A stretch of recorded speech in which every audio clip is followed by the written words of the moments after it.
نداء الحق صوت قد شجاني وبلغني الحقيقة والأماني وكان لي السبيل إلى المعالي ونورا للهداية والبيان.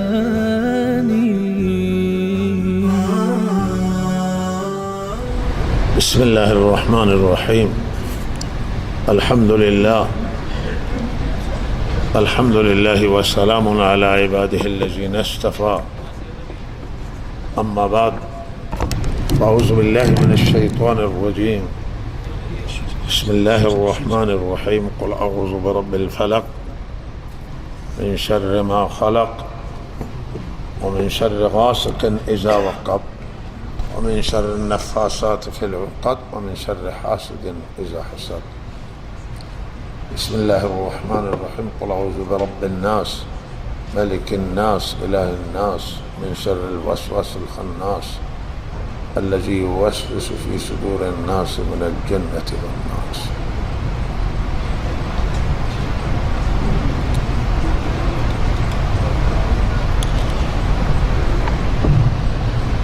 الله رب العزت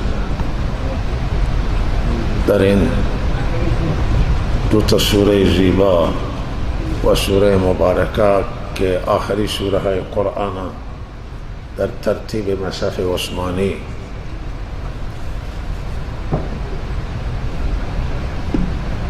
و به همان صورتی که سیدنا عثمان رضی الله تعالی عنہ و گروهی که تعیین بودند که قرآن مرتب کنند سوره را و صحابه کرام بودند و قرآن شناس بودند، ماهر بودند و اونها خودشون دیدن نزول قرآن را مشاهده کردند. لہذا به همان صورتی که این سوره را ترتیب دادن مناسبت را در نظر گرفتن و لہذا اینجا این سوره ها در پایان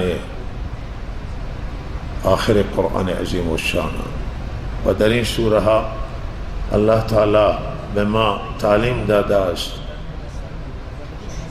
پناهندگی را که چگونه به الله تعالی پناه بگیرید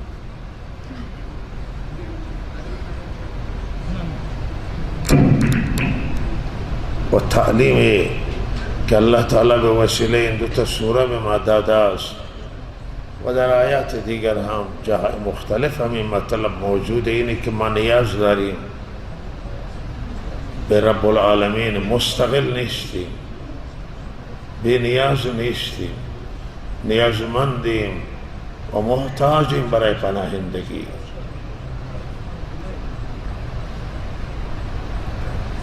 هم نیازمندیم به استعانت از الله تعالی، یعنی هیچ چیزی را بدون کمک و مدد الله تعالی ما نمیتوانیم که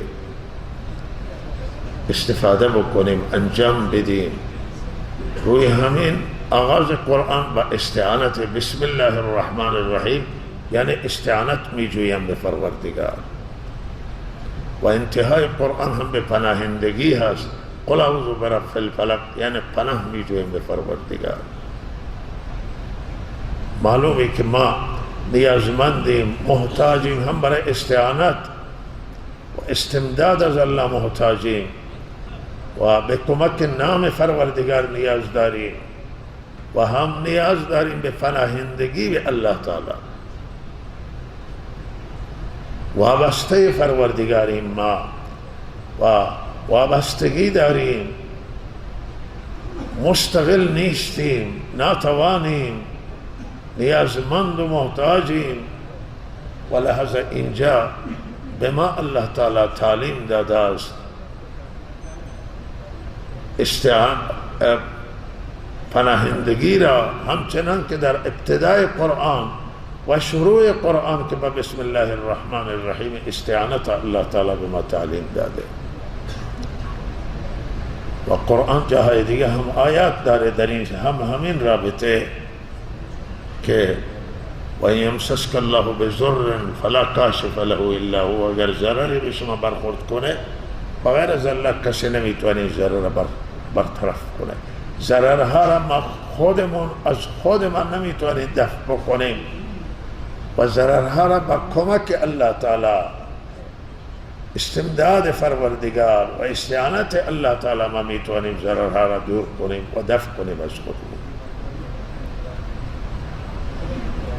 توجه داشته باشیم که دشمن هایی که هم ما داریم مختلفن. ما موجودیم که انواع دشمن ها را داریم، یک دشمن و دوتا نیستن. این دشمن ها شروع میشه از نفس، اول از درون ما، که سرسخترین دشمن ما در خود ما موجوده که اون نفس اماره به سوء، نفسی که به گناه وادار میکنه، نفس طغیانگر و متعدی و سرکشی. و از این گرفته تا شیطان دشمن مخفیه که ما او را نمیبینیم، از چشم ما مخفی است. انه یراک هو و قبیله من حیث لا ترونه.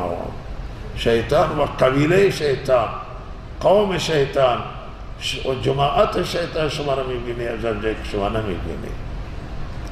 لحظه دشمن دیگر شیطان و قبیله شیطان و جماعت شیطان. دشمنای دیگر هم شیاطین انسانی هستند که شیاطین جنی از آنجا خطرناکن که دیده نمیشن. ما نمیتونیم با مقابله کنیم، با شمشیر بزنیم، با تفنگ بزنیم، کارزار بکنیم که دیده نمیشه. ما میخوایم کرا بزنیم. ولی شیاطین انسی و انسانها که دشمنان،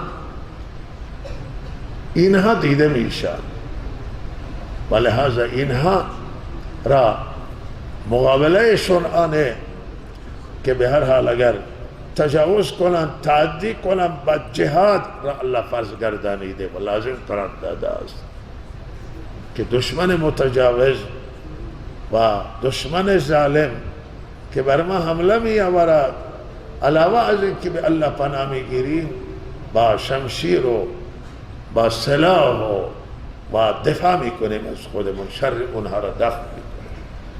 همه اینها دشمنان و لحاظا اینجا الله تعالی پناهندگی را نازل کرده که شما چگونه پناهندگی به الله تعالی بگیرید. از اول قرآن تا اینجا الله تعالی دین بیان کردن.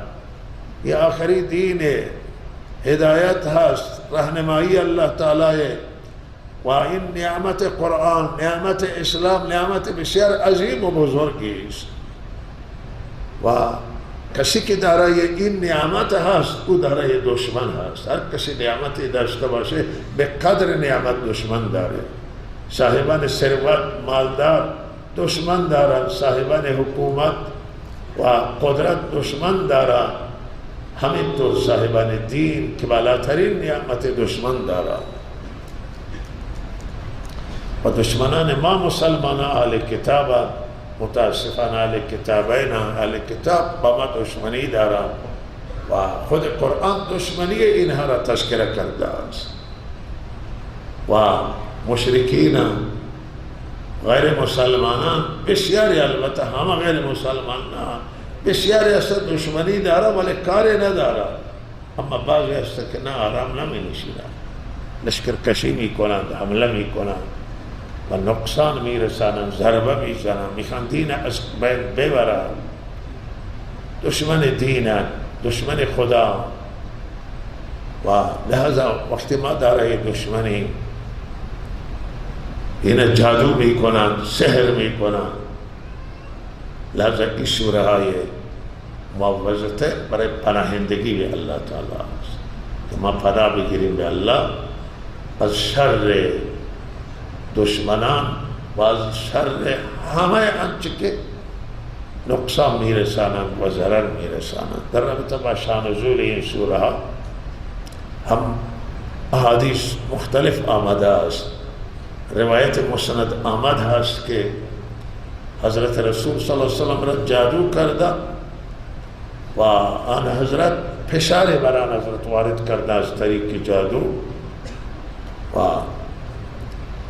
روزی آن حضرت فرمودند که جبرائیل امین آمده به من خبر داده است، اطلاع داده که شما را جادو کرده و این پریشانی فشار جادویه و من راهنمایی کرده که جادوی شما کجا هست و علاجش را هم گفته. و روایت بخاری مفصل تر از اینه. روایت بخاری اینه که حضرت صدیقه عایشه رضی الله تعالی عنها روایت میکنه که حضرت پریشان بود و گاهی چیزی را که انجام نداده بود خیال کرد من انجام داده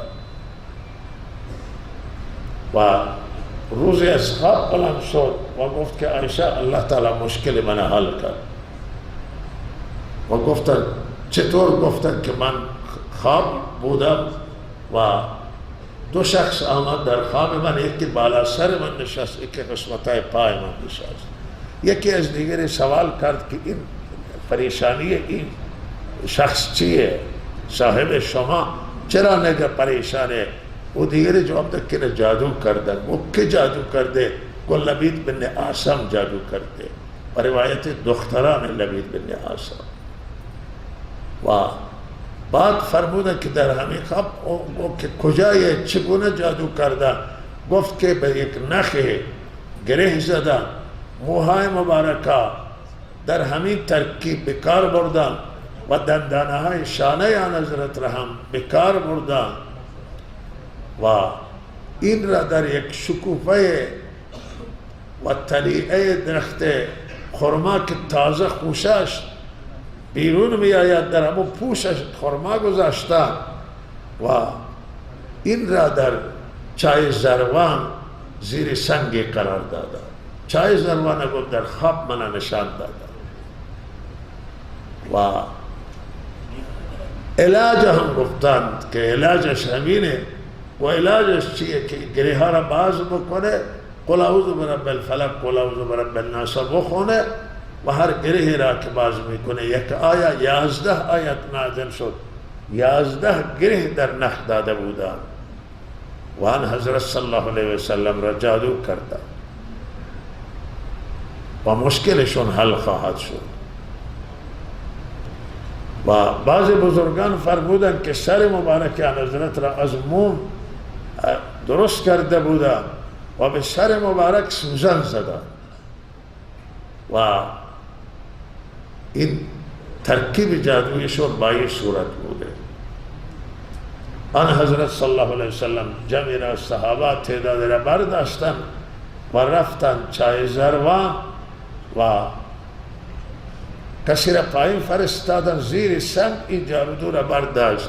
فرمودم من وقتی بر سر چاه آمدم این درخت ها را که اینجا بود من به صورت جن دیدم این درخت ها را و توجیهش اینه که آن حضرت با این جادو نزدیک که میشه آدم که با جادوش نزدیک میشه تاثیرش بیشتر میشه، بیشتر اثر میکنه و بیشتر بر انسان فشار میآید. هرچه فاصلهش بیشتر باشه اثراتش کمتره ولی وقتی نزدیک باشه اثرش. اینجا که آمدن فرموده درختها را چنان مشاهده کرده که اینها جن و بالاخره بعد اینه که بیرون آوردن این ترکیب اینا را به هم زدن و نخا سوره قل اعوذ برب الفلق قل اعوذ برب معوذتین خواندن و بر هر آیه یک گریه را باز کرد و لحظه وقتی گریه همه باز شدن آن حضرت به حالت اول برگشت و گفت که من سالم شدم جادو باطل شد و لحاظا این متاسفانه یهودی‌ها بودن که از روی حسادت جادو کردن، دشمنی جادو کردن. این لبید بن اسد مسلمان بود ولی منافق بود، ظاهر مسلمان بود در باطن یهودی بود و منافقین اکثر مدینه همچنان بودن. اکثر منافقین اهل کتاب بودن. در مشرکین هم، از مشرکین هم یک منافق بود و می آمدن می گفتن مسلمانان صف نماز می ایستادن ولی در دلشون ایمان نداشتن و نماز به سستی ادا می کردن و خدا را خیلی کم ذکر می کردن، نام خدا را کم می گرفتن، بدون تسبیح و بدون ذکر رکوع سجده می کردن و گاهی اگر کلمه هم می گفتن برای که مردم ها بفریبن. و یهودی ها یکی از شیوه های یهود جادو کردنه و اینها جادوگر هم مقصودا آخونده های اینا جادوگر قهار و جادو می کرده، اینا سحر می کرده و انبیاء را هم متاسفانه بهترین سنه را اینا قتل کردن، انبیاء را قتل کردن، خونهای پاک که بعضی انبیاء را ریختن و کسانی که امر می کردن اینها را به عدالت و انصاف اونها را هم به قتل می رسند و یقتلون الذین یأمرون بالقسط من الناس. اینها متاسفانه یهود بودن و خدا نکنه که مسلمانان گرفتار شیوه یهود بشن و لحاظا به سحر رجوع کنن، به جادو رجوع کنن و انسانهای خوب به قتل برسونن. و امروز بعضی متاسفانه در مسلمانان همون شیوه ها و رفتار یهود و نصارا در مسلمانان رخنه کرده و در مسلمانان یافته میشه. بعضی از مسلمانان اینها زنهای صحابه را شکمبند کردن وقتی که آمدن که اینها فرزند نیارن، متولد نکنن. ولی اولی فرزندی که بعد از هجرت متولد شد عبدالله بن زبیر بود و صحابه بسیار خوشحال شدن که اولی مولود آوردن خدمت آن حضرت و آن حضرت تهنیک کردن او را و به دامان خود گذاشتن و خوشحال شدن که این سحر و جادو اثر نکرده است. جادو همه جا اثر نمی کنه ولی مگر الله تعالی بخواد به اذن الله اثر میکنه و اگر الله نخواهد هر انداز جادوگر جادو بکنه جادوش تاثیر گذار نمیشه. همه چیز در دنیا به اذن الله است و همه روی یک سری حکمت های موجوده. کسانی که به گمراهی میروند الله تعالی اونها را به همون گمراهیشون ادامه میده. این حکمت الله است. کسانی که هدایت میشن به سوی هدایت میره الله به سمت هدایت اونها رو تقویت میکنه. سنستدرجهم من حیث لا یعلمون. الله فرموده اگر جادوگر جادوش اثر نکنه چرا جادو بکنه؟ ولی وقتی کسی راه بدی را انتخاب میکنه الله به راه بد او را ادامه میده، میبره و تا یک جای او را میگذاره و تارمار میکنه. و جادو بسیاری از جادوها کفر و جادوگر بسیاری از ایمان خارج میشه و بسیار گناه خطرناک است. امروز متاسفانه بسیار شیوع پیدا کرده و علاجش این دو تا سوره. مردم سرگردان هم بسیاری در رابطه مسئله جادو و تکثیر بر مردم، کوتاهی مال مردم. الله تعالی این دو تا سوره را نازل کرده برای همین که ما پناه بجوییم به الله از جادو. اگر ما این دو تا سوره را به کثرت بخونیم و به همون ترکیبی و ترتیبی که در حدیث آمده است که اگر یادم نره پایان من عرض میکنم خدمت شما، الله تعالی از جادو حفاظت میکنه برای که جادو اثر نکنه و اگر جادوی هم اثر بکنه لحظه انشاءالله با خواندن این دو تا سوره به ترکیب که عرض میکنم خدمت شما انشاءالله کم کم آثارش شستشو میشه و برطرف میشه و جادو باطل میشه. ولی اگر جادو باطل نشه معنی که ما کوتاهی کردیم، ما تقصیری از ما هست، ما خوب انجام ندادیم و نخواندیم و مرتب نخواندیم این سوره ها را، برای این خاطر جادو باطل نشد. این دوتا سوره، دوتا پناهندگی عرض کنم که بعض بزرگان فرموده این دوتا پناهندگی اول از آفات دنیوی هست و مضرات دنیای و مشکلات دنیای، جادوی و سحر که برای دنیای انسان انجام میده و به دنیا ضربه وارد میکنه. و پناهندگی دوم که سوره و الناس پناهندگی معنویه و پناهندگی دینی هست. از مضرات که ضرر میرسانن به دین انسان، پناهندگی به الله هست که از شر اونها پناه بده و نجات بده.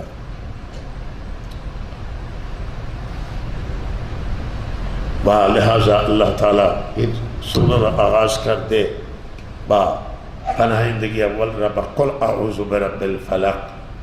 شما بفرما که پناه می جویم من به رب فلق، به رب صبح، به رب صبح پناه می جویم.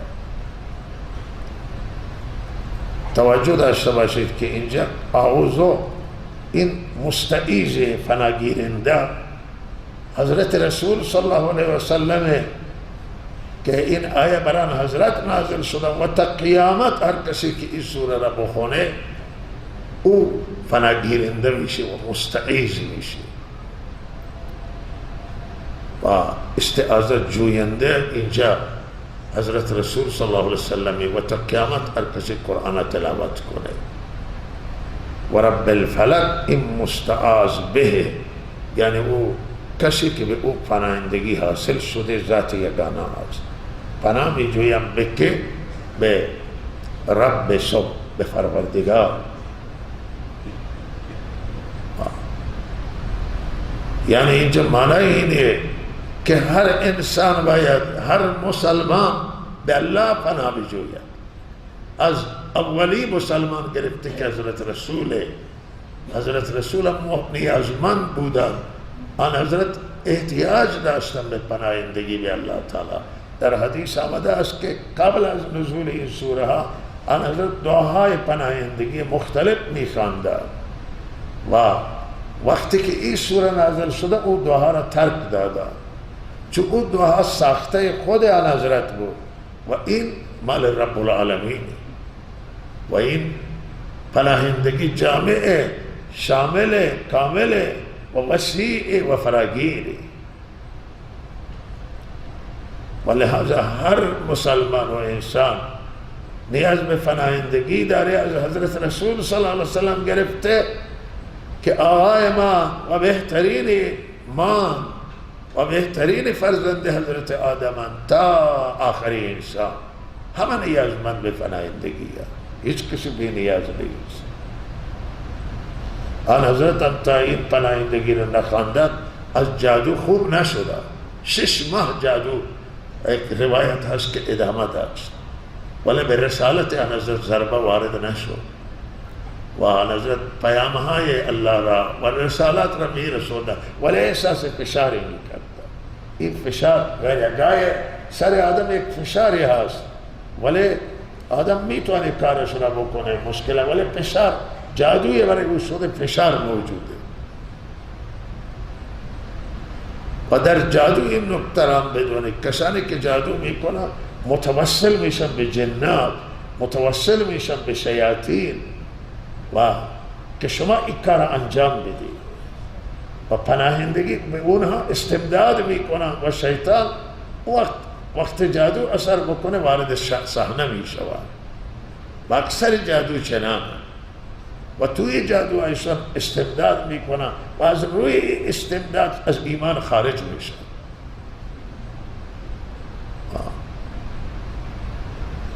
شیاطین بعد شیاطین بزرگ ماموریت میدن شیاطین کوچک در این که این جادو مأموریت میده که این کار شمایه و اگر شما این انجام ندادید خودشون میزنن، تنبیهشون میکنن بکشند اونها را و لحاظا اونها خیلی میچسبند و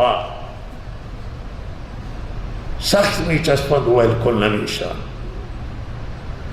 قل اعوذ برب الفلق، اینجا پناهین گیرنده آن حضرت و تا قیامت هر مؤمنه و رب بالفلق مستعاذ به، یعنی ذاتی که به او پناه خواسته شده پروردگاره.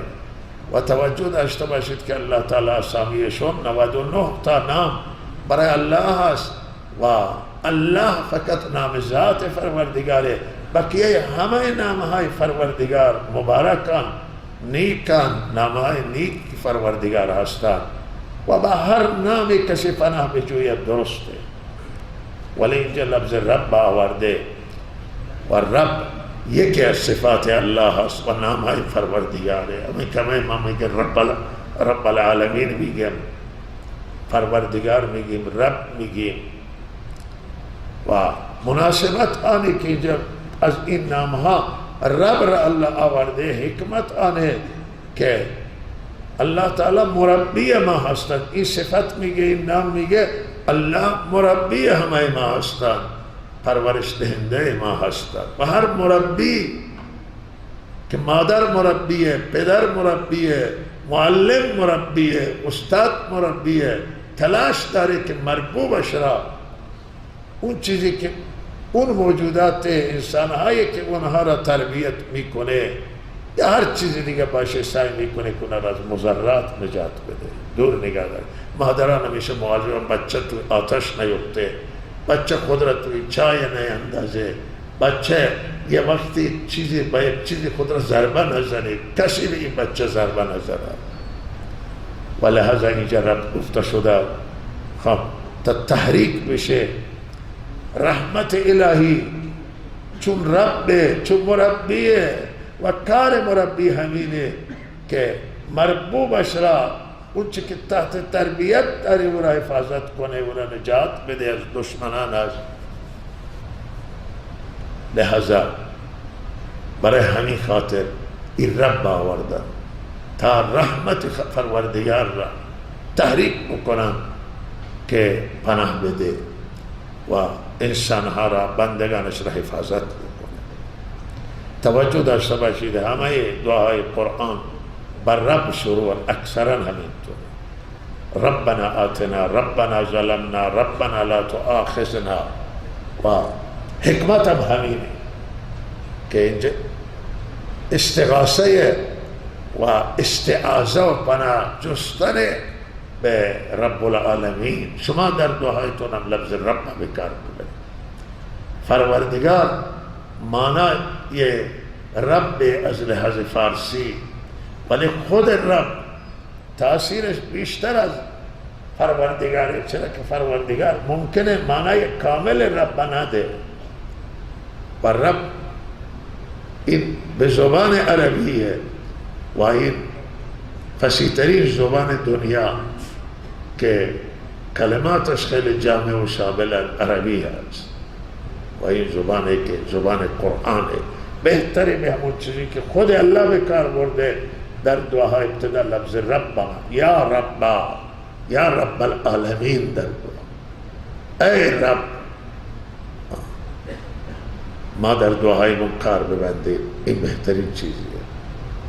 فلک اینجا فرمودن، فلک صبح و سفینه صبح هست که می شکافه، اصل فالک و همون شکافنده هست و فلک شکافتنه که سفینه بام و صبح می شکافه تاریکی شب را و ظاهر میشه. و وقتی که سفینه صبح می آید، شب تاریکی شب از آنجا برطرف میشه و اشاره به آن هست که شفا و سلامتی روشناییه و مریضی تاریکیه.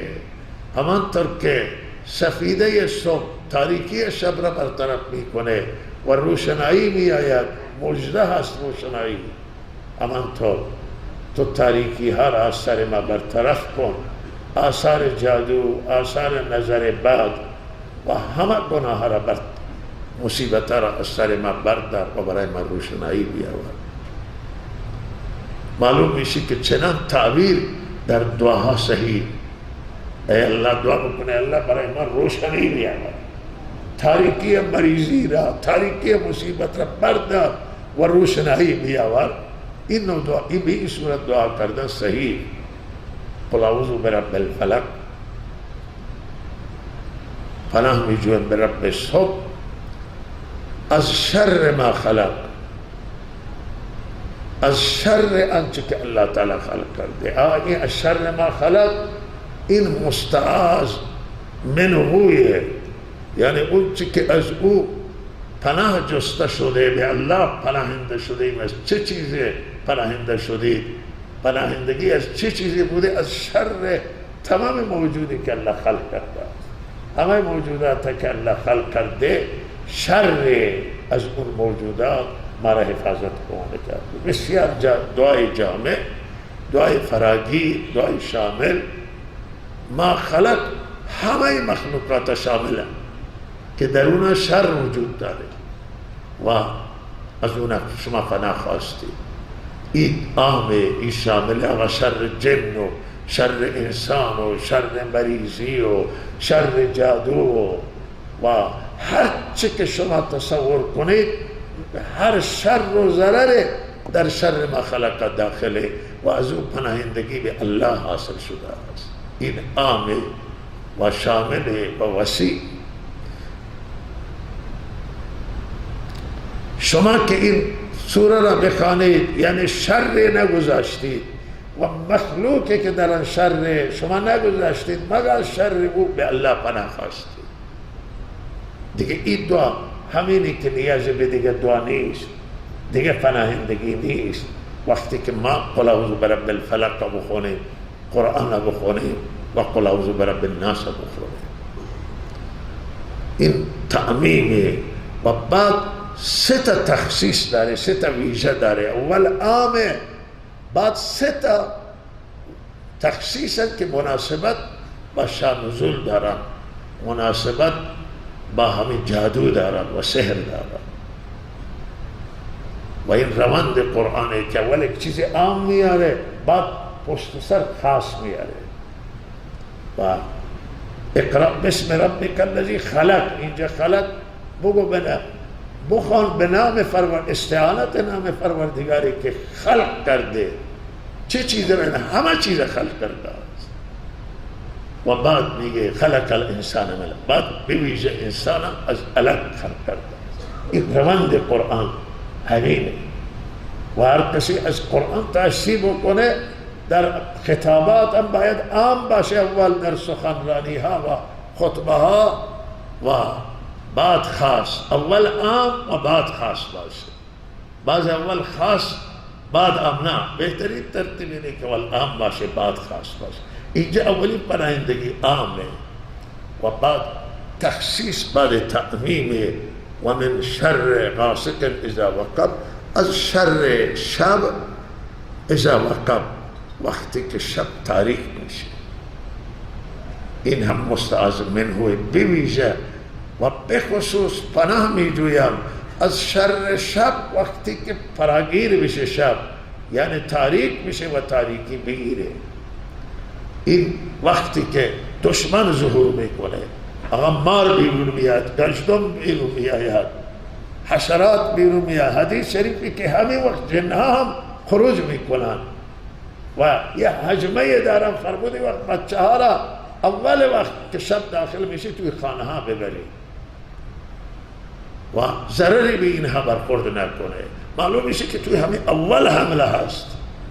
و تروریسم هم همین وقت از تاریک شب استفاده میکنه. دزد، رهزن، دشمنی که دنبال شما هستن میگرده، شب که بزنه و بره کسی او را نبینه. روز میبینم ولی شب هیچ کسی نمیبینه. لحاظ از شر شب وقتی. و اینجا اشاره بیانه که این جادو در شب شده بوده احتمالا. و اگر لبید بن اعصم جادو کرده یا دختران لبید که از بعض روایت مستفاده، لہذا اینها در شب جادو کردن و اندازه آنه که جادو در شب بیشتر اثر میکنه تا روز و لہذا هم جادوگر میخوام مخفی بشه کسی او را نبینه و هم شاید تاثیر جادو از لحاظ وقت هم بعض چیزیں که اثر دارن و لحاظ این چیز منفی، جادو منفیه و در شب که تاریکه شاید اثرش بیشتر باشه. برای همین خاطر نام شب را الله برده است. من شر غاسق اذا وقب، شب وقتی که فرا بگیره، شب دردها ظهور میکنن. بیمارستان برید بیشترین نالها در شب، قدرت خدا از شب دردها ظهور میکنن و مریض منتظری که بام بده، که مؤذن اذان بده و وقتی که اذان داده میشه صبح دردها هم، مریض همین وقت خواب میره، در وقت صبح خواب میره، روز بیشتر خواب میره و شب خواب نداره، آرام نداره. لحظه از شر شب اینجا پناه خواسته شده. وقت شب تاریک میشه، معلوم میشه که شب شر داره و هر چیز خیرم داره شرم داره. توی روزم خیرم از شر، ولی خیر روز بیشتره و شر در روز کمتره نسبت به شب و شر در شب بیشتر هست. و من شر نفاسات، و شب هم خیرش فراوانه، استراحت، عبادت، خیلی چیز هست، اما شر هم توش هست. و من شر نفاسات، و از شر این نفاسات او زنانی که گره میزنن، در فف میکنن، در گره یعنی جادو میکنن، گره میزنن و فف میکنن در گره ها. از این معلوم میشه که بیشترین جادوگران زن تا مرد جادوگران فراوانه، ولی زنها بیشتر جادو میکنن. زنها بیشتر با جادو ارتباط دارن و لحاظا اینجا نفاسات آورد. نفاسات صفت زنانه و بعضی گفتن اینجا صفت نفوسه. من شر نفوس نفاسات، نفوس که باشه شامل مرد و زن میشه. لحاظا از زنان و مردانی که دم کننده در گره و جادو میکنه از شر اونها، این تخصیص دومه. بویژه پناه میجوییم از شر این دم کنندگان در گره، چون مناسبت هم اینجا این سوره نازل شده در رابطه با جادو و در جادو به گره ها دم میکنن و جادو میکنن. اینجا هم به گره ها دم کرده بودن. اینا هم مستعاذ منه اند. مقاصد اذا وقع، شر النفاسات فی العقاد، و من شر حاسد اذا حسد.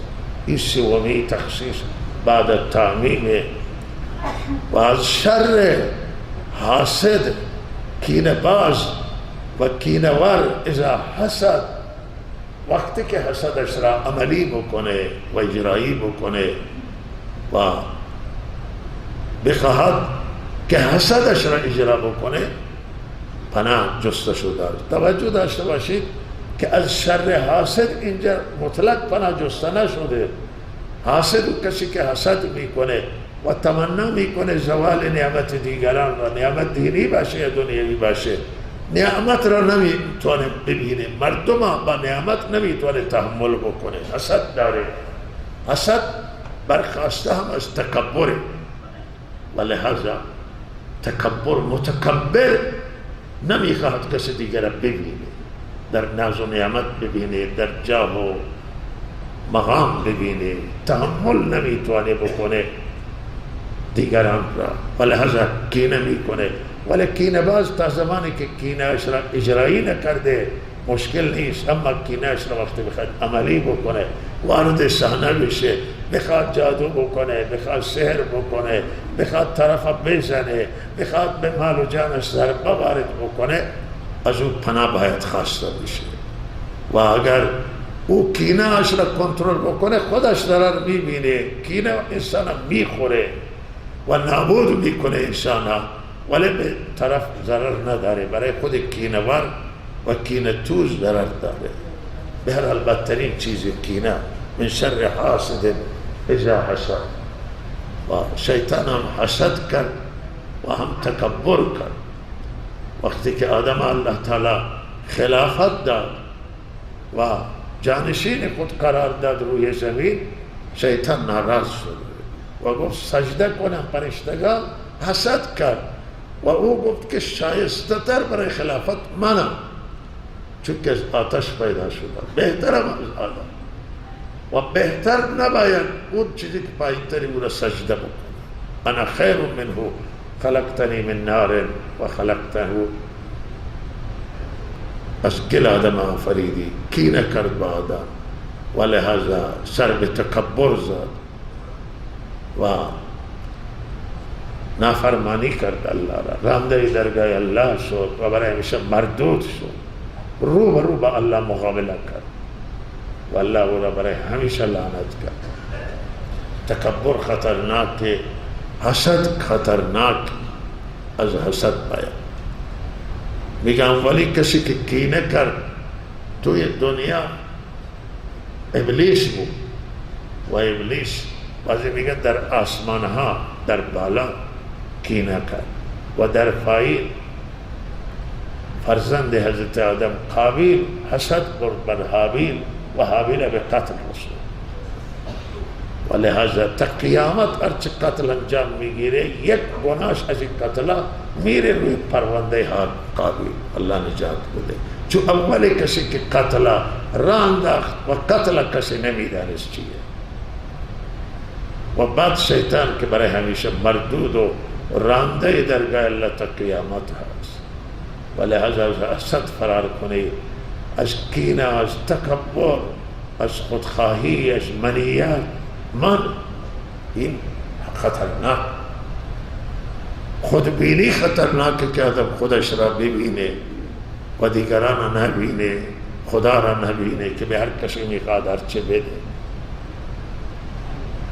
ذلیلی را که افتاده زمین پادشاه میکنه و پادشاه را میکشه پایین میاد و تنزع الملک من تعز من تشاء و تعزل من تشاء تؤتی الملک من تشاء و تنزع الملک من تشاء. این کار الله ہے.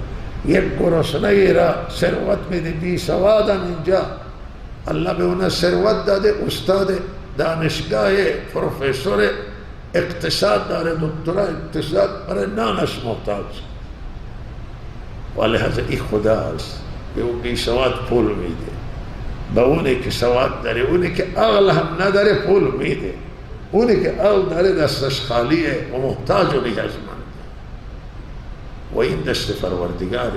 هر کسی که حسد بکنه یعنی این که او در مقابل پروردگار ایستاده و تصرفاتی که الله میکنه در قلب بین بندگان او ناراضه.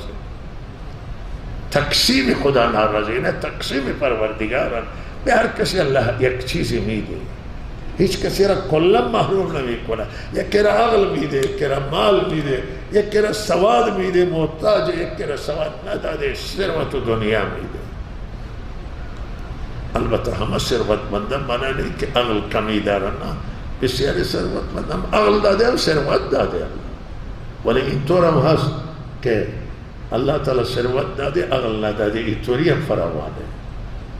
ولی به یک عزیزی را من گفتن که من اگر اندازه هم درست باشه ثروت، من گفتم شما هیچ زحمتی برای مال نکشیدید، مال خدا به شما داده. من گفتم تو درست گفتی، همین طوره. این مال الله برای من آورده، من دنبال این مال نرفتم، من توی دفترم نشسته، الله این مال ها را میاره برای من. بله کسی میاره بهترین چیز را به من میفروشه ارزان، قیمتا بالا رفتم، من شدم ثروتمند، بهترین ثروت. من هیچ زحمتی نکشیده، من اندازه من بود که هیچ زحمتی برای مال نکشیده. این فقط نشسته صندلی و دفتر داره و بهترین مال ها را به او فروختن و این الله هست که به هر کسی. البته دنیا هم باید ما تلاش کنیم برای روزی حلال و هم برای آخرت تلاش کنیم. همه چیز با مجاهده است، والا یکی با مجاهده کمتر، یکی با بیشتر. الله روزی عنایت بکنه هر چی که بخواد. بسم الله الرحمن الرحیم. قل اعوذ برب الناس. اینجا عرض کردی که پناهندگی آخرت بیشتر به اون چیزی که به البته بعد عرض خواهم کرد که این هر دو تا پناهندگی به نظر ما هم شامل دین و هم شامل دونه. چرا که آدم که جادو باشه، سحر باشه، مریض باشه یا ضرر دنیوی باشه به دینش هم اثر منفی میگذاره.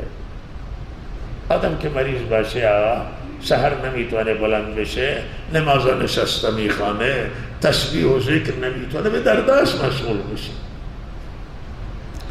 و آدم که به ضرر دنیایی گرفتار، دینی گرفتار باشه هم دنیاش متضرر میشه. و به هر حال این پناهندگی از برای دین و پناهندگی آخرت برای آخرت هست و لحاظا این فرق میکنه با پناهندگی ولی یک سری تفاوتی داره. قل اعوذ برب الناس، پناه جوینده اینجا حضرت رسول بود و تا قیامت هر کسی از من آیات تلاوت میکنه معنی به خدا پناهندگی میگیره. اعوذ مستعیذ برب الناس، مستعاذ به و پناه میجویم به رب مردم. اینجا هم رب لفظ و توجیهش خدمت شما عرض شد، به رب مردم پناه میگیره و ملک مردم، پادشاه مردم، مراد پادشاه حقیقی که الله و اله الناس به معبود مردم. اینجا سه تا شده، اونجا رب سب پناه خواستیم، اما اینجا به رب الناس، ملک الناس پادشاه مردمه و اله الناس معبود مردمه، رب مردمه، مربی مردمه. سه تا صفات الله تعالی ذکر، سه تا نام آمده. اونجا یک نام بود رب الفلک، اینجا سه تا نام از نام های صفاتی الله و از اسماء حسنای پروردگار.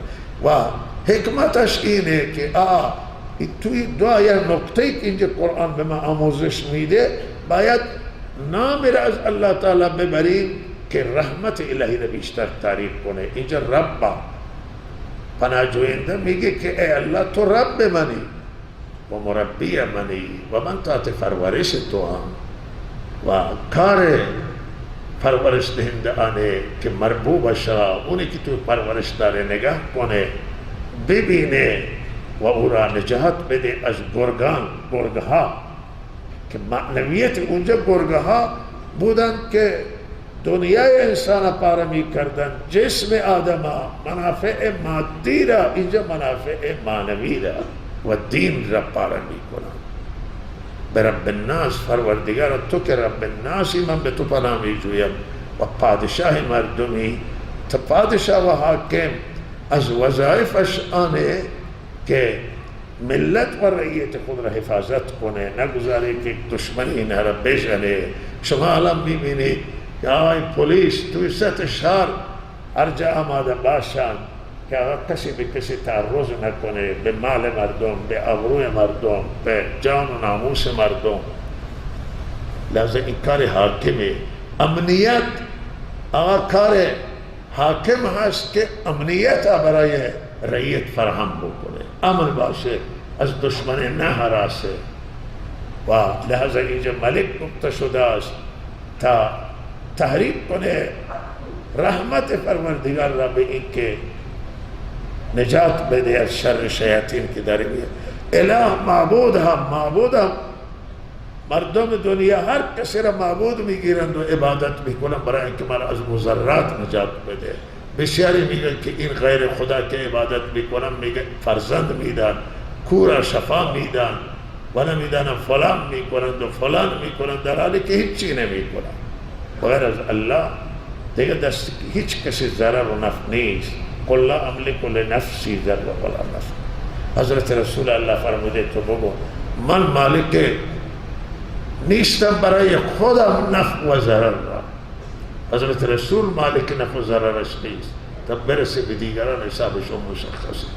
مالک نفع و ضرر الله و همه چیز در دست پروردگار است. روی اینجا اله آورده که پروردگار تو معبودی و ما تو را عبادت میکنیم. از این دشمنان که دین ما را پاره پاره بکنم و معنویت ما را تباه کنم، ما را نجات بده. قل اعوذ برب الناس ملک الناس اله الناس، معبود من و من شر این همه ملک الناس و اله رب مستعاذ بها و شر الوسواس مستعاذ منه، ما منه الاستعاذه. شر از شر چه ما را نجات بده؟ اونجا بود از شر مخلوقات، شر شب که تاریکی پرا بگیره و شر جادوگران و شر حاسد وقتی حسد بکنه. اینجا می فرماید از شر وسواس. وسواس به معنی اونی که وسوسه می اندازه. وسواس شیطانه. وسواس این به شیطان برای آن اطلاق میشه که از بس که کارش وسوسه، لحاظا خودش را هم وسواس نامیدنیم. وسواس مصدره به معنی وسوسه اندازنده و انداختن وسوسه، و لحاظا این شیطان انقدر وسوسه می اندازد و خلاصه میشه کار شیطان در وسوسه که خودش وسواسه.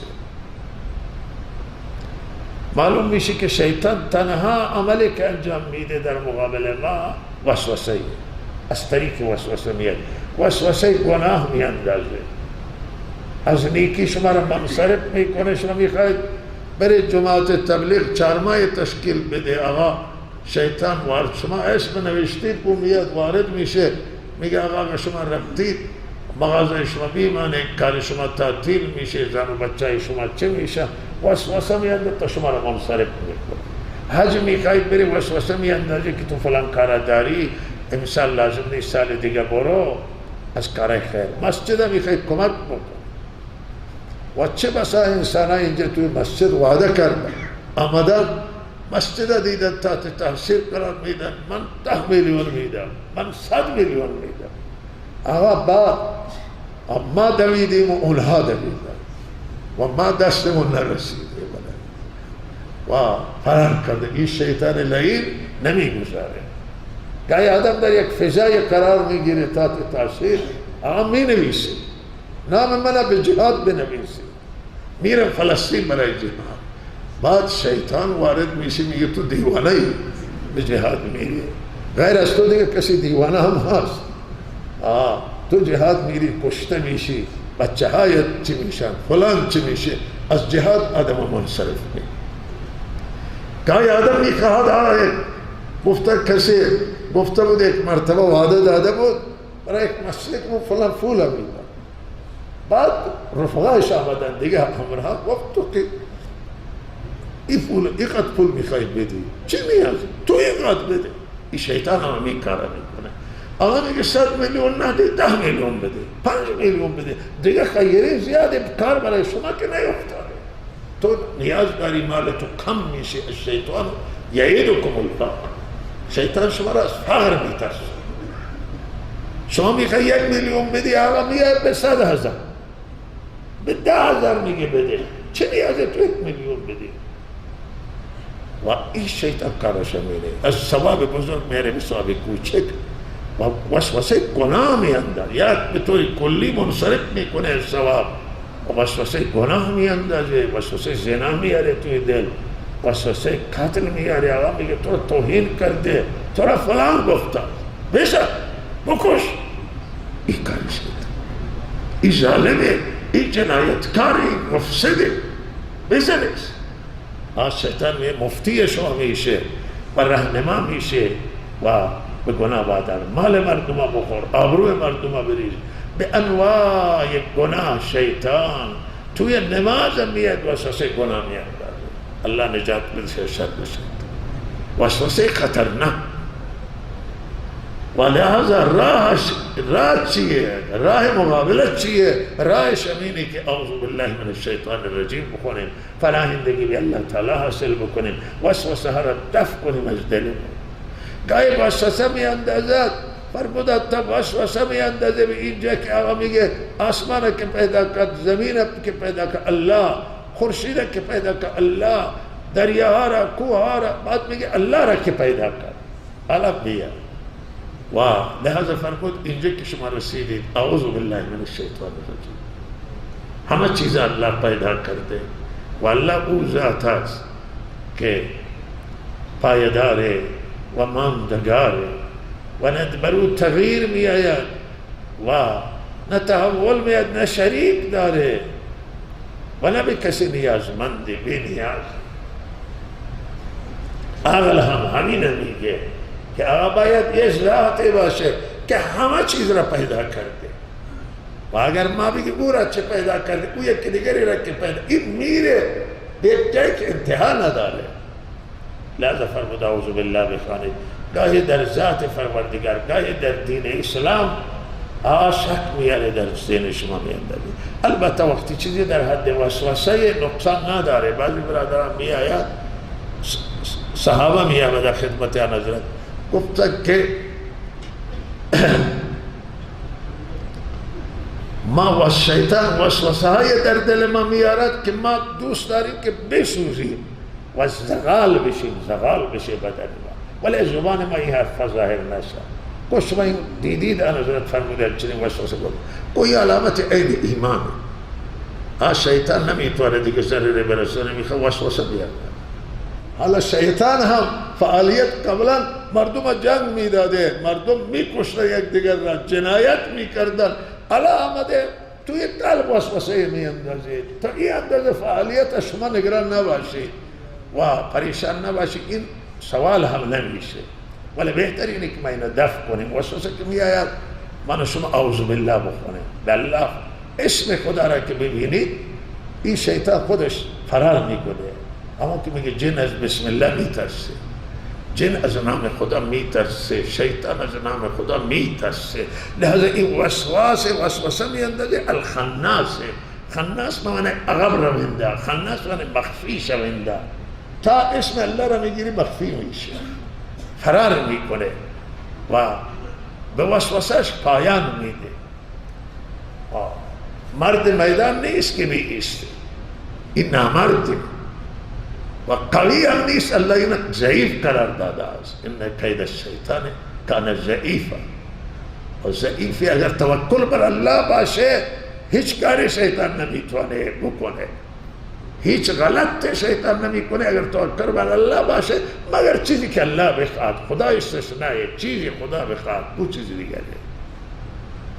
ولی اگر همت نباشه، اراده نباشه، توکل بر الله نباشه، پناه بر الله نجویی، شیطان میتونه گمراه بکنه آدم، شیطان میتونه فریب بده، شیطان میتونه به گناه وادار بکنه، شیطان میتونه دین آدم خارج بکنه. و این کید شیطان کان ضعیفا، توجیه شمینه که شیطان در مقابل بندگان صالح ضعیفه، در مقابل کسانی که توکل بر الله دارن ضعیف، در مقابل کسانی که وابسته به الله شیطان کاری نمیتونه بکنه و مردوده و این رانده درگاه الله است. من شر الوسواس الخناس، از شر وسواس و خناس مرا نجات بده. و وسواس هم شیطانه، خناس هم شیطانه. الذي يوسوس في صدور الناس، اینجا الذي يوسوس بیان خناسه، اون کسی که وسوسه می اندازد در سینه مردم. شیطان وسوسه را می اندازه کجا؟ در سینه.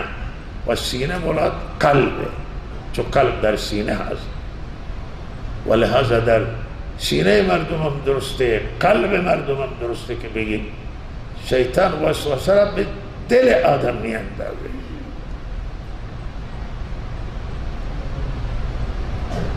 و هم وسوسه گناه، هم وسوسه این که آدم نیک کار نیک انجام نده. من الجنة والناس، من الجنة و بیان الذي يوسوسها في صدور الناس، در وسوسه می اندازد در سینه مردم. این از که وسوسه می اندازه، این از چه مخلوقی؟ تعالی وسواس آمده، خناس آمده، یوسوس آمده، این چه موجودی است که وسوسه می اندازه؟ اینجا الله تشریح میکنه که این جن، همین جنای کافران و ابلیس در راس این هست. و ابلیس الله مهلت داده تا قیامت که این جنها را همین اداره میکنه، همین بالا و پایین میکنه، گروه داره، لشکر داره و جنود ابلیس الله تعالی بعضی جا تعبیر میکنه وجلب علیهم بخیلک و رجلک و سر، میگه سوار و پیادات را شیطان الله میگه بتاز زن بر سر مردم، او میتازه در میان من شما با سوار و پیادات و حمله میکنه و حملهش وسوسه جنگ درست میکنه، فتنه درست میکنه شیطان با همین وسوسه. یا جنه هستن و الناس از مردم یعنی شیاطین متشکل این که سینه وسوسه میاندازه، این وسواس هم از جن و هم از انسانه. خود جن مشخصه که وسوسه میاندازه در قلب، او را الله تعالی این تصرف داده و این توانایی داده. حدیث است که شیطان به جایی که خون دور میزنه در بدن شما شیطان دور میزنه و شیطان خود را کوچک میکنه، در وجود انسان داخل میشه، شیاطین در بدن انسان داخل میشن. گاهی که جن گرفتگی دارن شیطان داخله شروع میکنه، کسی که اصلا فارسی لبرد نیست به زبان انگلیسی صحبت میکنه، به زبان عربی صحبت میکنه، این همون جنی که صحبت میکنه و اینا کنار دل قرار میگیره، وسوسه میاندازه، از راه دورم میتونه وسوسه بیاندازه. یک سری توانایی های داره و راهش فقط یاد کردن الله. الله شما که یاد کنید این شیطان خود را اعوذ بالله من الشیطان الرجیم، او خود را جنت یاد کنید، جهنم یاد کنید، عذاب الله تعالی، الله را یاد کنید. به هر نوعی که شما خدا را یاد بکنید این شیطان را ولی غافل بشید، او شروع میکنه تجریک میکنه. تجریک این پشه را میبینید که نوک داره و میگذاره هر جا خون میمکه، بدن سوراخ میکنه و با این نظر این همینه، این نوکش را میگذاره به قلب، وسوسه تجریک میکنه. از مردم هم هستن. از اینجا معلوم میشد که شیاطین از جن و انسان، شیاطین الجن و الانس. در مقابل انبیاء الله تعالی میگه شیاطین جنی و انسی را من قرار دادم.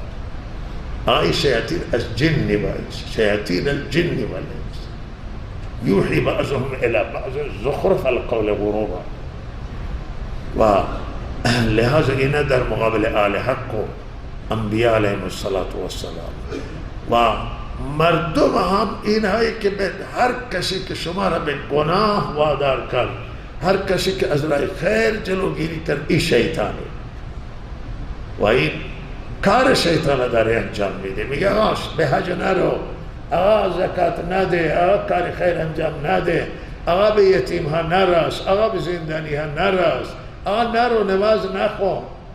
چه کار داری که نماز میخوانی؟ مسجد نرو. اینها همه شیاطین.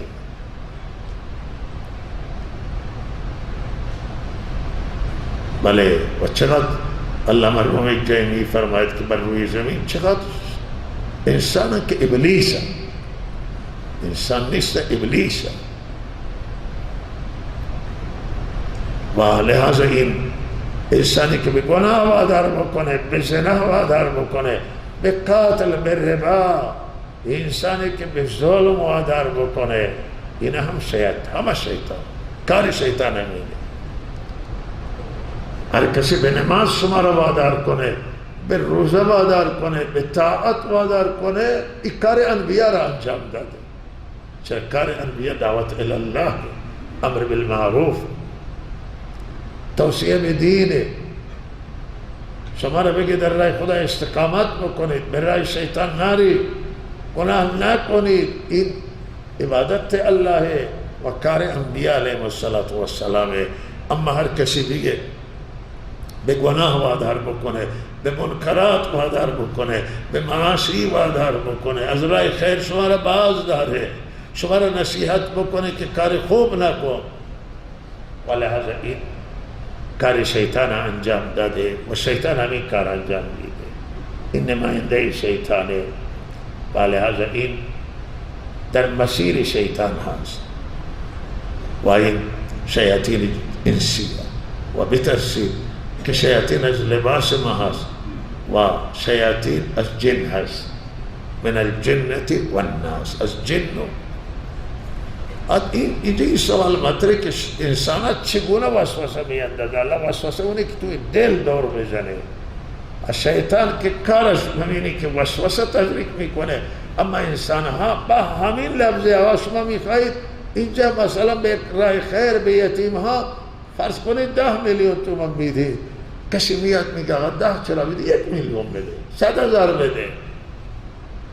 وسوسه بعد شروع میشه، وسوسه در دل وسوسه میآید و میگه که همین حرفش درسته، چرا 10 میلیون بده؟ 1 میلیون بده بهتره، 500,000 بده. و لحاظا حرفهایی را که انسان ها میزنن وسوسه از اینجا آغاز میشه و وسوسه شروع میشه. و بعض من الناس من فرمود من الجنة و الناس، مراد از ناس نفس انسانیه، نفوس انسان ها ناسه. همه ما نفس اماره داریم، یکی شیطانی که وسوسه گناه میاندازه، دیگری که وسوسه گناه میاندازه خود نفس. نفس میگه آدم بکن، نفس میگه فلان بکن، نفس میگه فلان بکن. و لحاظا جنه عمیق جنه هستن و از ناس خود همین نفسه و میتونه خود نفس باشه. همینطور که این تفسیره و میتونه هم چون جای دیگه همین فرموده شده که از جن و انسان ها دیگه تصریح در قرآن که شیاطین موجوده. لحاظا این شیاطین جنی هم هست، شیاطین انسی هست، خود نفس هم کار شیطان انجام میده و بدتر از شیطان عمل میکنه. و لحاظا اینجا این فناهندگی 3 تا فناهندگی اینجا بود برای که از شر وسوسه شیطان نجات بگیریم و از شر وسوسه شیاطین جنی و انسی نجات بگیریم. و اینها دین ما را خراب میکنن، آخرت ما را برباد میکنن و برای همین خاطر این پناهندگی باره. لذا این 2 تا سوره وقت نازل شدن حضرت رسول صلی الله علیه وسلم فرمودن که این 2 تا سوره خیلی متأثر بودن. گفت 2 تا سوره بی‌نظیره و فرمودن نه در تورات نه در انجیل و نه در خود قرآن مثل این 2 تا سوره است. و این سوره ها را یعنی حضرت با این جملات بی‌مثل نامیدن، بسیار بزرگه در نوع خودشون. بالاخره اینها سوره های بزرگی و این سوره ها را وقت آن حضرت تلاوت میکرد روایت آمده که صبح و شام آن حضرت میخوان و دم میکرد. اما 3 بار صبح بخوانید، 3 بار شام، همین 2 تا سوره قل اعوذ برب الفلق، قل اعوذ برب الناس. ولی اگر قل هو الله را همراه بکنید خیلی خوب میشه. آیه کرسی را همراه بکنید بسیار خوبتر میشه. و چون اینها هم آیه کرسی در رابطه با جادو اینها تاثیرات داره و سوره اخلاص هم یک سری اثرات الله تعالی در آیه مختلف اثرات مختلف گذاشته است. لحاظا اگر اینها را بخونید و صبح 3 بار دم بکنید، شام هم 3 بار، سر اختخاذ که میخوابید هم بخوانید 3 بار و خود را دم بکنید. و اگر بعد هر نماز شما خود را دم بکنید بخوانید دم بکنید، انشاءالله جادوی تو سریع باطل میشه. و اگر جادوی نشده تازه میخوان جادو بکنن انشاءالله جادو اثر نمیکنه. برای نظر بد خوبان، نظر بد در کسی خورده باشه این سوره ها مایه شفا، چرا که شر ما خلق اینجا. و لحاظا هم الله تعالی نجات عنایت میکنه و هر مریضی آقا سرطان و سل و هر نوع مریضی که در وجود انسان باشه برای همه مریضی ها این سوره تاج مبارک بی‌نظیره. اینا را بخونید و بار بار بخونید و همیشه بخونید، چرا من و شما دارای دشمنیم و دشمنای من و شما کم نیستن، دشمنا زیاده. و بسم الله الذي لا يضر مع اسمه شيء في الارض ولا في السماء وهو السميع العليم. دعا آمده که اینا صبح و شام آدم بخونه، با اینا اضافه بکنه. بسم الله الذي لا يضر مع اسمه شيء ولا في السماء. و اینها جالبن، عجیبه.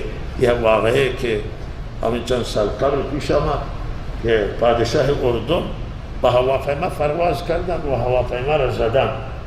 هواپیما را که زدند، هواپیما فرود اضطراری کرد در فرودگاه و توانست بشینه و پادشاه اردن و مسافران نجات گرفتن همراهانشون. بعد مصاحبه به پادشاه اردن کرده بودن که این هواپیما که بالا زده شد شما چه احساسی شما را دست داد؟ گفت که من مطمئن بودم که من هیچی نمیشه، چون صبح من همین صبح بسم الله الذی لا یضر مع اسمه شیء فی الارض ولا فی السماء. اینجا میگه نه چیزی در آسمان ضرر میرسونه، نه چیزی در به نام الله، نه چیزی در آسمان، نه چیزی در زمین. گفت من مطمئن بودم که من هیچی نمیشه، چون من این دعا را خواندم بسم الله الذی لا یضر مع اسمه شیء فی الارض ولا فی السماء و هو السمیع العلیم. انشاءالله اگه شما این را بخونید گلوله هم بریزید و شما برخورد نمیکنه، مگر اینکه اجل بیاید و الله تعالی چیزی بخواهد. خواست خدا از همه چیز استثناء هست. تو معلوم میشه این دعاها هم شامل زمین، شامل آسمان هست.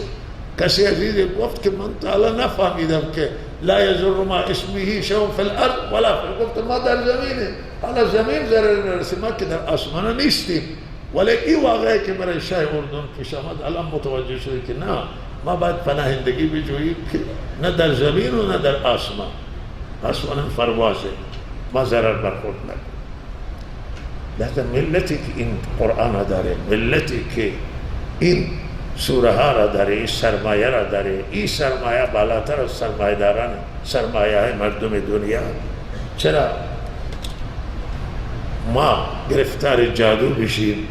چرا گرفتار سحر، اثرات سحر بشیم؟ چرا نظری به ما بخوره؟ چرا فلان بشیم و بالاخره سوره ها را بخونیم ولی کوتاهی میکنیم؟ اگر با ضرر برخورد میکنیم، از آنجایی که کوتاهی صحابیه یک دعای را خواندن، با این دعا کسی بخونه هیچ ضرری به او برخورد نمیکنه، خودش فلج بود. مفلوج گفت شما که این دعا را بلدی چرا فلج شدی؟ و همون روزی که من این فلج شده اون روز من فراموش کردم این دعا را بخونم. اعوذ بوجه الله العظیم الذی لیس شیء اعظم منه و بکلمات الله التامة التي لا يجاوزون بر ولا فاجر و باسماء الحسنى ما علمت منه ما لم و ما لم اعلم من شر ما خلق و زرع و برع. این صحابی کو این دعا را کسی بخونه هیچ مریضی و ضرر و سحر و هیچی بابا. گفت شما چرا؟ گفت من همون روز نخواندم. وقتی که الله تعالی بخواهد یک چیزی قضای بیاید آدم فراموش میکنه. بعضی هستن همه وقت صلاح دارن، مسلحن، همون لحظه که این وقت دشمن نمی آید، او وقتی که دشمن سلاح فراموش کرده دست میبره که سلاح نیست و زده میشه، از خود دفاع بکنه. اینطوری مسائل به کسره. همه وقت دوا همراهه، هوا همراهه. یک روزی که فراموش میکنه درد همون روز میاد، نگاه میکنه تو دوای من همراه نیست و این اتفاقات پیش میآید. عزیزان من، این قرآن عظیم الشان بهترین کتاب الله تعالی است و این سرمایه بزرگ است و این معجزه است واقعا بی نظیری، بی مثلی و تاثیر گذاره. و همین برای قرآن بسه که در ماه رمضان که نازل شده ما را به کجا رسونده و شب قدر که نازل شده از شب قدر را به کجا رسونده است. و یک شب بهتر از 1000 ماه. این تاثیر این قرآن اگر در زندگی ما باشه، زندگی ما سرسبز میشه، هدایت میشیم و به الله تعالی میرسیم. دنیای ما آباد میشه، آخرت ما آباد میشه. جا داره که بنده تشکر کنم از جناب مولانا بدری حفظه الله و همه ما در حقشان دعای خیر کنیم. واقعا این درس قرآن سنگینه در ماه رمضان و ما همینطور که قرآن درس ندادیم با تشنه میشیم، مردم تشنه میشن و ایشون صبح تا شام این درس داده. الحمدلله الله تعالی قبول بکنه. شب هم نماز میخونه اینجا و لحظه همه اینها توفیقات الهیه که هم بیشون داده و به شما عزیزانی که از جلسات قرآن و درس قرآن و نمازها بهره میگیرید و استفاده میکنید، همه اینها رحمت پروردگاره و عنایت خدا هست به کسی که درس قرآن بشنود و الحمدلله درسشون بسیار درس ممتازی است و درس بسیار خوبی است و هم تفهیمشون الحمدلله خوبه و هم افهام و تفهیم دو چیزه، یکی آدم خودش بفهمه مطلب دوست، دوم به دیگران منتقل کنه. بعضی میفهمند در انتقال به دیگران مشکل داره و بعضی افهام داره ولی خود فهمشون مشکل داره. الحمدلله الله تعالی بهشون هر دو نعمت داده، هم فهم و درک صحیح معنای قرآن و تفسیر قرآن و هم زحمت میکشه و هم تفهیم قرآن که الحمدلله درسشون خوب روشنه و هر کسی سر درسشون بیاد انشاءالله درسش به اندازه توانایی خود بهره میگیره. الله تعالی توفیق عنایت کند و موفق بداره. لا اله الا الله العظیم الحلیم، لا اله الا الله رب العرش العظیم، لا اله الا الله رب السماوات و رب الارض رب العرش الكريم، لا اله الا الله وحده لا شريك له، له الملك وله الحمد وهو على كل شيء قدير. فلله الحمد رب السماوات ورب الأرض رب العالمين، وله الكبرياء في السماوات والأرض وهو العزيز الحكيم. يا رب لك الحمد كما ينبغي لجلال وجهك وعظيم سلطانك. يا رب صل وسلم دائما أبدا على حبيبك خير الخلق كلهم. اللهم صل على محمد، درود شريف بخاري، اللهم صل على محمد وعلى آل محمد كما صليت على إبراهيم وعلى آل إبراهيم إنك حميد. اللهم بارك على محمد وعلى آل محمد كما باركت على إبراهيم وعلى آل إبراهيم إنك حميد مجيد. پروردگارا ربا از ذات یگانه و عظیم تو و ذات بزرگ درخواست داریم که به اندازه مداد کلماتت و به اندازه عدد مخلوقاتت بالاترین درود و بهترین رحمت و صلات و سلام را نثار روح و جسم اطهر رحمت للعالمین بگردان. او ذات که هرچه خیر تو عنایت کردی به واسطه رحمت للعالمین عنایت کردی. پروردگارا کسی که همه چیز را، آسایشش را، راحتش را و راحت و آسایش دوستان و زن و فرزندش را برای ما قربان کرد، برای ما فدا کرد. در مقابل دشمنان جنگید و ایستاد که نور خدا را خاموش نکنند و دین خدا را از بین میخواستند ببرند نبرند و سینه را سفر کرد و جان را سفر کرد و قطع خورد، اما این امانتا به ما رسوند و به جانیان رسوند و این قرآن عظیم و شان و دین اسلام با مجاهده حضرت و یاران صدیق و باوفا و فرزندان و ازواج مطهرات و اولاد پاک آن حضرت صلی الله علیه وسلم به ما منتقل شده.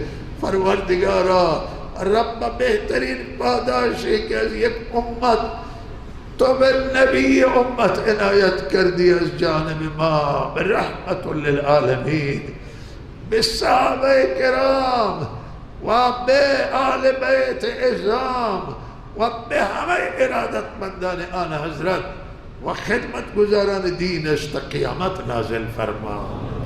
پروردگارا ربا اله رحمتای خاصت را درای رحمت خاص را بر ما بکشا. ما بندگان آلودو، ما بندگان نیازمند، ما بندگانی که زندگی من را در گناه به سر برده ایم و عمرمون را تلف کرده ایم و سرمایه زندگی بخش بزرگش از دست ما رفته، بالله و لعب گذراریدیم و همکنون پشیمانیم و همکنون ناهدیم و همکنون خود را به برگاه تو ملامت میکنیم. ما ملامتیم، سر بلند نیستیم به برگاه تو، ولی سرفکنده و خجلیم، شرمنده احسانات تو، شرمنده لطف و خوبیان تو. پروردگارا ربا مرا دریاب با عفو گناه زندگی مارا مورد افقرار بده. تو ربی و ما بندگان توی. ما نخواستیم و نگفتیم که تو ما را خلق کن، اما تو با فضل و لطف است خود ما را وجود عنایت کردی. لطف تو شامل حال ما شد و نظر رحمت تو شامل حال ما شد که ما به صورت انسان به دنیا بیاییم. پروردگارا درخواست داریم به لطف بالاتر تو و نظر رحمت وسیع‌تر که عفو همه ماست و آزادی از آتش جهنم و آزادی از عذاب دنیا و آخرت. پروردگارا توانایی قهر تو را نداره، قدرت عذاب تو را نداره. خدایا ربا اله بدبخترین انسان ماله، بدبخترین انسان ماله که خدا زده باشه خدا او را بزنه. این پروردگار مهربان با این رحمت وسیعش پروردگارا ما توانایی و تحمل عذاب تو را نداریم، ما مغفرت تو را درخواست داریم و رحمت تو را درخواست داریم. یا رب العالمین، یا اکرم الاکرمین و یا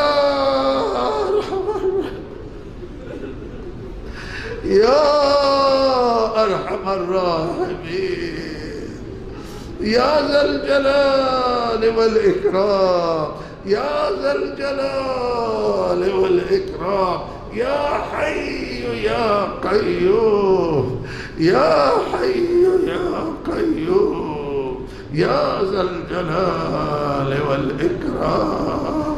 پروردگارا همه گناههای زندگی ما را ببخش، ما را پاک بگردان در ماه رمضان و صاف بگردان از همه گناه ها.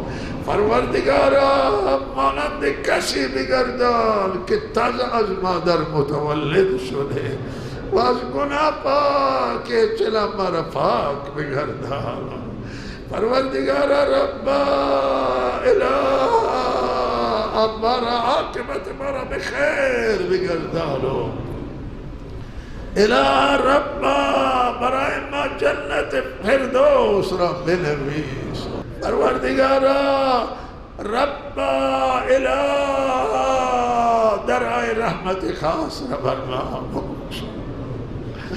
ومرا عذاب آیت دنیا و آخرات از غضب ناراضگی دنیا و آخرت از ضرر آیت دنیا و آخرت مرا نجات عنایت فرما استقامت پر شریعت و خاتمہ با ایمان نصیب ما بگر پروردگارا ربا مارا و ملت مارا و مردم مارا ہدایت بده مارا پای بند شریعت اسلام پای بند سنت و سیرت طیبیان حضرات مارا پای بند بگردان الہ العالمین مارا دیندار و متدین بگردان مارا به درجه کامل ایمان برسان و مسلمان واقعی و بر حق من بگردان پروردگار اطاعتای شکسته الہ العالمین میں بارگاہ خودت قبول بفرما این عبادت و عمل چیز مارا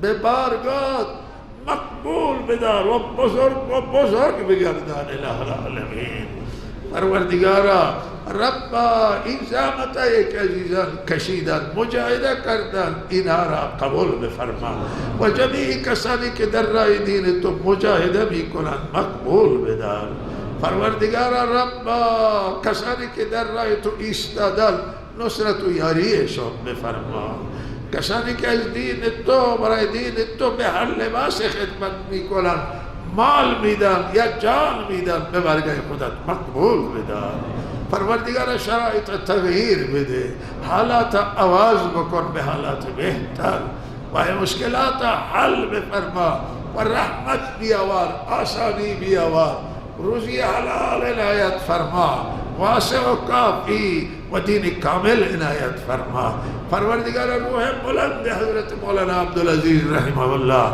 در بهترین رحمت ها جا عنایت فرما این خیرات و این برکات همه بر میگردن به زحمت های حضرت مولانا و رهنمایی های حضرت مولانا رحمه الله پروردگار این استاد و محسن را در بهترین رحمت ها قرار بده و درجات همه علماء ما را حضرت مولانا خدا نجار حضرت مولانا احمد حضرت مولانا یار محمد حضرت مولانا عبدالملک حضرت مولانا غلام محمد و حضرت مولانا نعمت الله و حضرت مولانا عبدالحکیم حسن آبادی و تمامی اساتید که شاید در ذهن من نیامدن پروردگار همه اساتید این حوزه همه علماء شهر زاهدان را همه ریشتفیدان و معتمدین و نیکان و آنانی که برای دین خدمت کردن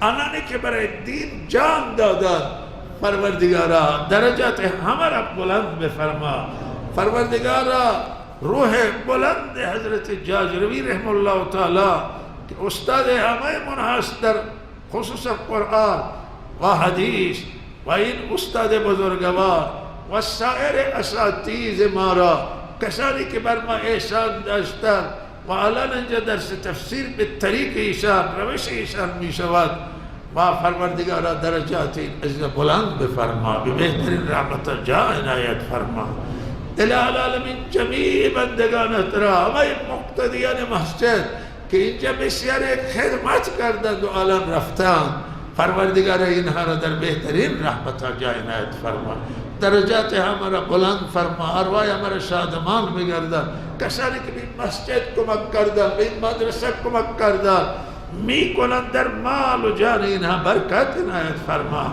فرزندان اونها را هدایت بده و الی العالمین خودشون را الله هدایت عنایت فرما و عوض در دنیا و آخرت بده و جمیع کسانی که به مدارس دینی کمک میکنند به یتیم ها و زندانی ها و خانواده زندانی و مستمندان زکات اموالشون را میدهند پروردگار جزای خیرشون عنایت فرما و توفیقشون عنایت فرما و عاقبت بخیر فرما مریضان شفا بده و الی العالمین زندانی ها را وسیله آزادی و توبه فراهم کن مشکلات و حاجات همه را برآورده فرما गिरफ्तारी हमारा रब फरमा, परेशानी हमारा बरतरफ फरमा, वहाजत हमारा बराबर देखुन। परवरदिगार आक़िबत हमें महारा बखैर फरमा, ज़हमत अज़ीज़ान हमारा कबूल कुन।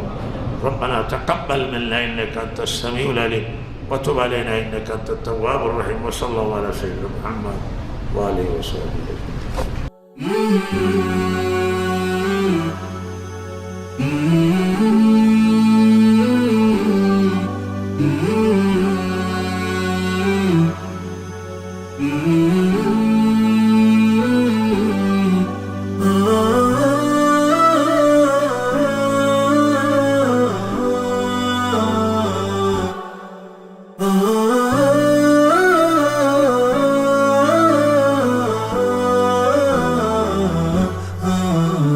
نداء الحق صوت قد شجاني وبلغني الحقيقة والأماني، وكان لي السبيل إلى المعالي ونورا للهداية والبيان.